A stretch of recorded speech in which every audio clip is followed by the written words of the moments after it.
One of the most popular painting subjects is the Tower of Babel. There's literally hundreds of them. Two of the most prolific artists on this subject are the brothers Lucas and Martin van Valkenburg. This Tower of Babel was painted by Martin around the year 1600. It tells the story of the descendants of Noah living in Babel. They tried to protect themselves from a future flood by building a giant tower. It was built layer upon layer. The aim was to build a stairway to heaven. By their own efforts, they would save themselves from death. Not even God could kill them. We have King Nimrod down the front with his subjects on bended knee worshipping him. Now, Nimrod, of course, was the great-grandson of Noah. He knew about the flood all right, so he decided to protect himself. But there was a problem. God saw what they were doing, and God decided to step in.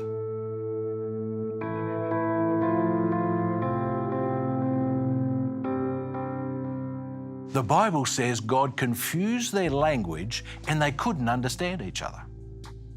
One guy wanted a few mud bricks, and all he could do was start babbling out some language he'd never heard of before.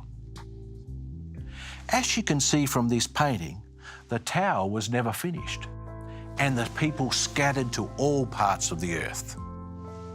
So what can we learn from this painting? First and foremost, you can never save yourself by your own works.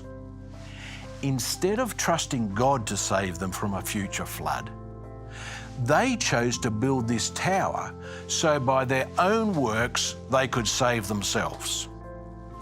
Sometimes we're not much better. We think we can be saved and reach heaven by what we do.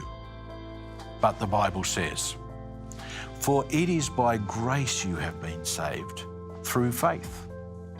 And this is not from yourselves, it is the gift of God, not by works, so that no one can boast."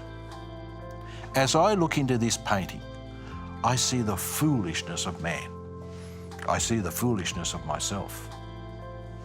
I can't outsmart God. I can't add to God, but I can trust God. And that's the message I get from the Tower of Babel.